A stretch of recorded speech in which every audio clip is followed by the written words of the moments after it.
चांदपुर गांव में भोला नाम का एक मेहनती किसान अपनी पत्नी गीता और दो छोटे बच्चों बेटा राजू और बेटी सुमन के साथ रहता था। वो बहुत ही लगन और ईमानदारी से अपनी खेती बाड़ी करके अपने परिवार को पाल रहा होता है। एक दिन उसे खेत का काम करते करते वक्त का अंदाजा ही नहीं लगता और उसे घर पहुंचने में देर हो जाती है। दूसरी तरफ उसकी पत्नी बहुत बेसब्री से उसका घर पर इंतजार कर रही होती है। जैसे ही भोला अपने घर पहुंचा तो गीता उससे पूछने लगी, अरे आ गए तुम? आज तो बहुत देर हो गई, कहाँ रह गए थे? अरे कुछ नहीं भाग्यवान, आज काम करते करते वक्त का अंदाजा ही नहीं लग पाया और उसी वजह से देर हो गई। चलो कोई बात नहीं, लेकिन रात होने से पहले घर आ जाया करो। रात में खेत का रास्ता बहुत सुनसान हो जाता है। हाँ हाँ भाग्यवान, समझ गया। बच्चे सो गए क्या? बच्चे तो खाना खाकर कब के सो गए। अब तुम खाना खा लो और जल्दी से हाथ मुंह धो आओ, बाद में मैं इन पैरों के छालों पर दवाई लगा दूंगी। ठीक है, तुम अपना और मेरा खाना परोसो, आज साथ बैठकर खाना खाएंगे। गीता भगोने से चावल निकालने के लिए उसमें हाथ डालती है तो उसको पता चलता है कि भगोने में केवल एक इंसान के खाने भर के चावल बचे हैं। वो मन में चिंता करने लगती है। तभी हाथ पोंछते हुए भोला उससे कहता है, क्या हुआ भाग्यवान, तुमने अभी तक खाना नहीं परोसा? अरे इसमें तो चावल कम है, अगर इनको पेट भर खाना नहीं मिला तो ये खेत का काम कैसे कर पाएंगे? उसमें तो बहुत मेहनत लगती है। एक काम करती हूँ, मैं इनको भर पेट खिला देती हूँ, मैं पानी पीकर काम चला लूंगी। क्यों, क्या सोचने लगी तुम? खाना खत्म हो गया क्या? नहीं नहीं, मैंने खाना शाम को ही खा लिया था, इसलिए मुझे भूख नहीं है, इसलिए तुम्हारे लिए परोस दिया। मुझे पागल समझा है क्या तुमने? हैं? अरे मेरे साथ आकर खाना खाओ, जितना भी है दोनों मिलकर खा लेंगे। अरे नहीं, मुझे भूख नहीं है, तुम खा लो। वैसे भी अगर पेट भर के खाना नहीं खाओगे तो खेतों में मेहनत कैसे कर पाओगे? भोला अपनी पत्नी की समझदारी से बहुत खुश हुआ।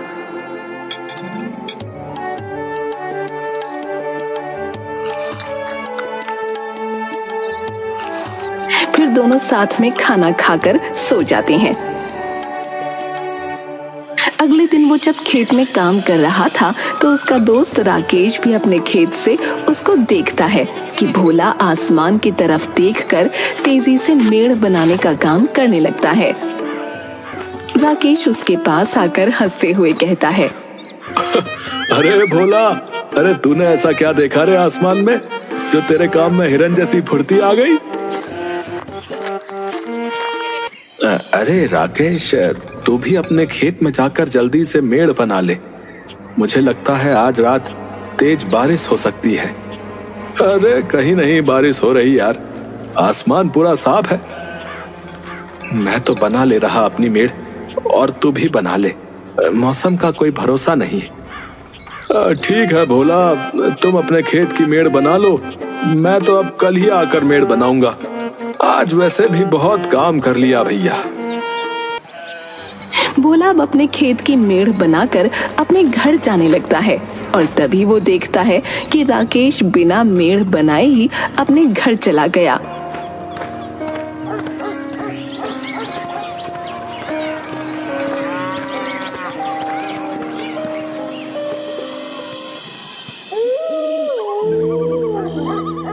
झोपड़ी के बाहर खुले आसमान के नीचे सो रहा होता है, क्योंकि उसकी झोपड़ी में इतनी जगह नहीं होती कि पूरा परिवार एक साथ उसमें लेट सके। उसी समय उसके ऊपर बारिश की बूंदें गिरने लगती हैं। वो तुरंत हड़बड़ा कर उठता है। उसकी आवाज सुनकर गीता की भी आंख खुल गई। अरे तुम इतनी रात में फावड़ा लिए क्या कर रहे हो? सुनो भाग्यवान, मैं राकेश के खेत की मेड़ बनाने जा रहा हूँ, वरना उसका पूरा खेत बर्बाद हो जाएगा। लेकिन तुमको क्या जरूरत, वो खुद अपने खेत की मेड़ ठीक कर लेगा। अरे कैसी बातें करती हो भाग्यवान, राकेश मेरा मित्र है और मुझे उसकी मदद करनी चाहिए भाई, इसीलिए मैं जा रहा हूँ। अच्छा ठीक है, लेकिन मैं भी तुम्हारे साथ चलूंगी। इतनी रात में तुम अकेले खेत पर नहीं जाओगे। बिजली कितनी तेज कड़क रही है और बारिश भी बहुत तेज हो रही है। नहीं नहीं, तुम यहीं रुको और बच्चों को संभालो। मैं सब कर लूंगा और मेड़ ठीक करके आ जाऊंगा। भोला बारिश में भागता हुआ राकेश के खेत पर पहुंचा। उसके बाद उसने बहुत मेहनत से राकेश के खेत की मेड़ बनाई, क्योंकि बारिश की वजह से मेड़ बार बार टूट रही थी। वो रात भर खेत में मेड़ बनाता रहा और आखिर में थककर वहीं सो गया।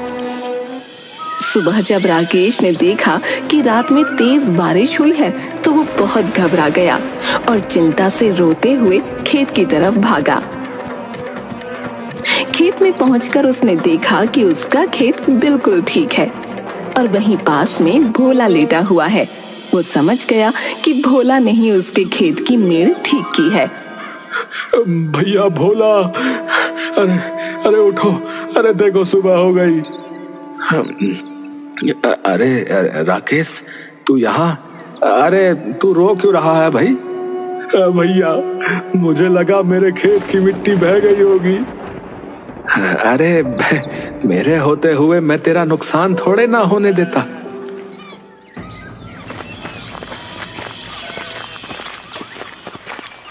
तुम्हारा बहुत बहुत धन्यवाद भैया। अगर तुम मेरे बारे में इतना ना सोचते और रात को अपनी नींद ना खराब करते तो आज मेरी फसल का बहुत नुकसान हो जाता, जिसकी भरपाई मैं नहीं कर पाता। अरे ये ठीक कह रहा है भोला भैया, तुम वाकई में सबका बहुत सोचते हो, इसीलिए गांव में तुम्हारी जो है एक अलग पहचान है। हाँ, अरे ऐसा ना कहो भाई, सब अपनी जगह बहुत मेहनत करते हैं। हाँ लेकिन दूसरों का नहीं सोचते ना। खैर चलो, अब तुम जो है घर जाओ और आराम करो। हम सब मिलकर आज जो है तुम्हारा खेत का काम निपटा देंगे। हाँ। भोला अब घर आ जाता है। उसकी तबीयत ठीक नहीं होती, इसलिए गीता उसकी देखभाल करती है। वहीं दूसरी तरफ गांव का एक आदमी मोहन अपनी फसल जमींदार के पास बेचने जाता है, लेकिन जमींदार उसकी फसल को देखकर 10 की जगह 6 रुपए का दाम लगाता है। ये सुनकर मोहन की हालत खराब हो जाती है और वो जमींदार के सामने गिड़गिड़ाने लगता है। जमींदार साहब, ये गलत है, आप मेरी फसल की बहुत कम कीमत लगा रहे हैं। क्या कहा? मैं तेरे साथ गलत कर रहा हूँ? देखो गांव वालों, इसकी फसल देखो जरा। बारिश में भीगी हुई फसल के इसको अच्छे दाम चाहिए।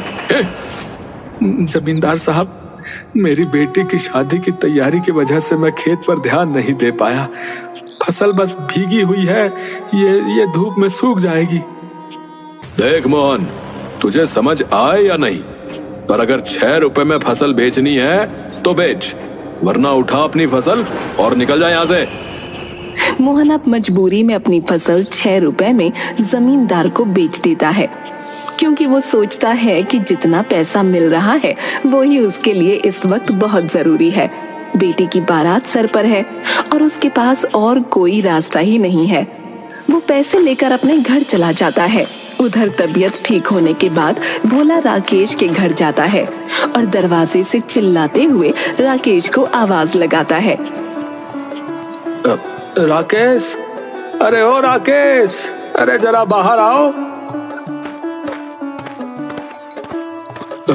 आओ आओ भोला भैया, आज हमारे यहाँ कैसे आना हुआ?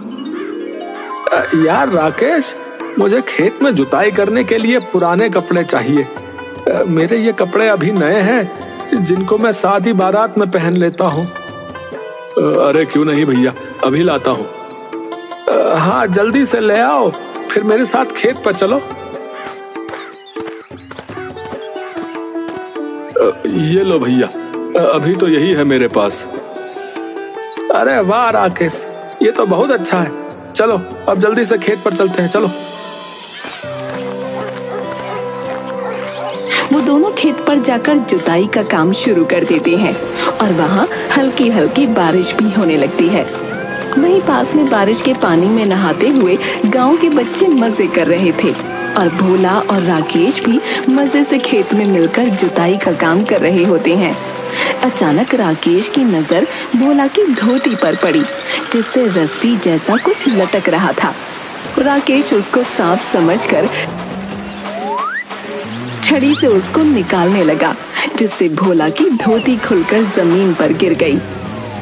अरे अरे ये क्या किया राकेश? अरे धोती खोल दी यार तुमने। अरे इसमें सांप था भैया, ये देखो ये देखो। भागो भागो, भोला काका की धोती मिल गई, अब इससे खेलेंगे। ये देखकर राकेश को बहुत हंसी आती है, क्योंकि अब भोला निक्कर पहने हुए जिस पर गीली मिट्टी लगी हुई थी, बच्चों से धोती छीनने के लिए खेत की मिट्टी में गिरते पड़ते उनके पीछे भागने लगा था और एक हाथ से अपना नेकर पकड़े हुए था, जिससे वो खुल ना जाए। ये देखकर बच्चे और राकेश को बहुत मजा आता है। वो भोला को पूरे खेत में इधर उधर भगाते हैं। अंत में भोला थक कर एक जगह बैठकर अपनी इस नादानी पर हंसने लगा। अरे क्या भोला भैया, बच्चों को पकड़ नहीं पाए, ये लो अपनी धोती। अरे ये जरा जरा से लड़के जो है बहुत शैतान है भैया, और तुम जो है उनसे ज्यादा शैतान हो, है? खूब मजे ले रहे थे। अरे सच में तुमको पहली बार ऐसे किसी के पीछे भागते देखा है भैया, तो ऐसा मौका कैसे छोड़ता बताओ। ठीक है, ले लिया मजे, अब धोती दो और खेत का बचा काम निपटवाओ। एक रात जब भोला अपनी झोपड़ी के बाहर सो रहा था, तब उसे खेत से फसल काटने की आवाज आती है। वो तुरंत उठता है और उसकी आवाज से गीता भी उठ जाती है। क्या हुआ, ऐसे अचानक कैसे उठ गए? सुनो भाग्यवान, खेत से फसल काटने की आवाज आ रही है। मैं जाकर देखता हूँ कहीं कोई चोर हमारी फसल तो नहीं काट रहा। मैं भी तुम्हारे साथ चलूंगी, तुम्हारा अकेले जाना सही नहीं है। ठीक है, चलो जल्दी। खेत पर पहुंचकर भोला देखता है कि एक आदमी उसकी आधी फसल काट कर लिए जा रहा है, लेकिन वो शांत खड़ा उसको देखता रहता है। लेकिन गीता जैसे ही शोर मचाना शुरू करती है, भोला उसको मना करके घर वापस ले आता है। घर आकर गीता भोला से लड़ने लगती है। कैसे बुज़दिल आदमी हो तुम? चोर तुम्हारे सामने तुम्हारी मेहनत की फसल काट कर ले गया और तुम उसे रोकने के बजाय मुझे यहाँ लेकर आ गए। देखो भाग्यवान, तुम्हारा गुस्सा जायज है, लेकिन वो कोई चोर नहीं, हमारे गांव का ही एक मजबूर आदमी था। ऐसी कैसी मजबूरी कि चोरी करनी पड़े? होती है मजबूरी। खैर अभी सो जाओ, मैं ये सब तुमको जो है कल सुबह समझाऊंगा। अच्छा। अगले दिन गांव वाले अपनी अपनी फसल लेकर बेचने जाते हैं और वहां पर मोहन भी अपनी फसल लेकर आता है, जिसको सब अजीब तरह से देखने लगते हैं, क्योंकि इस बार उसके खेत में फसल ही नहीं होती है। जमींदार उसको बुलाता है। आओ आओ मोहन, फसल लाए हो बेचने? जरा दिखाओ तो फसल कैसी हुई है इस बार। जमींदार साहब, इस बार मैं अपनी फसल को 10 रुपए के हिसाब से ही बेचूंगा, क्योंकि इस बार मैंने बहुत मेहनत से अच्छी फसल उगाई है। मेरे सामने झूठ बोलता है नालायक, हैं? अरे जब तूने अपने खेत में फसल लगाई ही नहीं तो फसल कैसे हुई तेरी? मुझे पता है ये तूने भोला के खेत से चोरी की है। नहीं नहीं नहीं नहीं जमींदार साहब, ये फसल मेरी ही है, मैंने कहीं से नहीं चुराई। चुप नालायक, गाँव वालों पकड़ो इसे, ये चोर है। मोहन, तुझे मैं अभी पुलिस के हवाले करवाता हूँ। मोहन रोते हुए जमींदार से माफी मांगने लगता है और अपनी बेटी की शादी तक की मोहलत मांगता है। जमींदार उसको थोड़ा समय दे देता है, लेकिन उसी बीच 2-4 दिनों में गांव में और लोगों के यहाँ चोरी हो जाती है, लेकिन किसी को इस बात की भनक नहीं लगती। ये लो जेवर और पैसे, और मेरी लाडली बेटी की शादी में कोई कमी नहीं आनी चाहिए। पिताजी, आपके पास तो पैसे थे नहीं, फिर ये कहाँ से आए? अरे बेटा, ये मुझे जो है ना वो हाँ जमींदार साहब ने दिए हैं और कहा है कि अपनी बेटी की शादी धूमधाम से करो। ये सुनकर मोहन की पत्नी और बेटी बहुत खुश होते हैं। अगले दिन मोहन की बेटी शादी में जेवर पहनकर बैठी थी, तभी एक औरत पीछे से जोर जोर से चिल्लाने लगी। अरे बहन सुनो, ये जेवर तो मेरे हैं, इसके पास कैसे आए? औरत की बात सुनकर वहाँ भगदड़ मच गई। अब हर कोई मोहन की तरफ देख रहा था। तभी जमींदार मोहन से पूछता है, लेकिन मोहन चोरी उसने की है ये बात मानने को तैयार नहीं होता। तब जमींदार पुलिस को बुला लेता है। पुलिस के 2 डंडे पड़ते ही मोहन अपना जुर्म कबूल कर लेता है। मुझे माफ कर दो दरोगा साहब, मैंने अपनी बेटी की शादी में दहेज की मांग पूरी करने के लिए चोरी की थी। झूठ बोलता है, ये इसकी आदत है। पहले भी इसने भोला की फसल चुराई है। रे चोर कहीं के, रे पहले चोरी करता है? और पकड़े जाने पर नई नई कहानी सुना रहा है। मोहन की ऐसी हालत देखकर भोला से रहा नहीं जाता और वो भीड़ को चीरता हुआ आगे बढ़कर जमींदार और पुलिस वाले से कहता है, मैं जानता हूँ दरोगा साहब कि मोहन ने मेरी फसल चुराई, लेकिन ये सच बोल रहा है।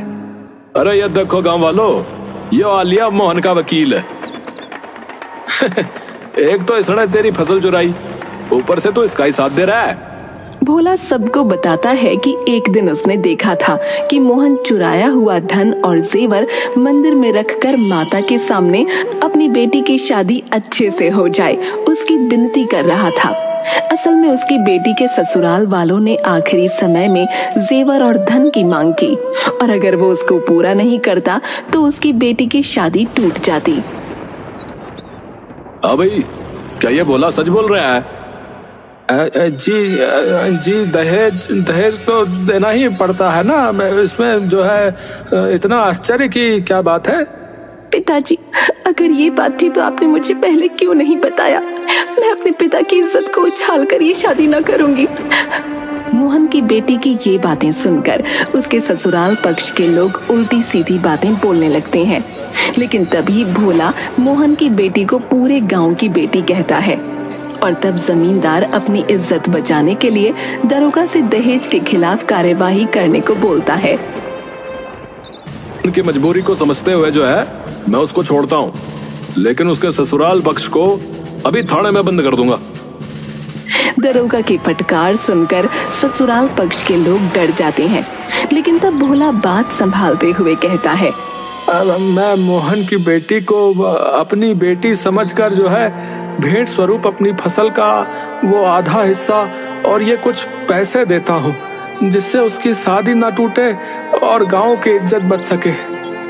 भोला की देखा देखी पूरा गांव कुछ न कुछ भेंट करने लगता है और जमींदार भेंट स्वरूप शादी के पूरे खाने की जिम्मेदारी उठाता है, जिससे मोहन की बेटी की शादी बहुत धूमधाम से होती है। मोहन भोला का बहुत आभार मानकर धन्यवाद देता है, साथ ही पूरे गांव के साथ मिलकर खुशी से अपनी बेटी को विदा करता है।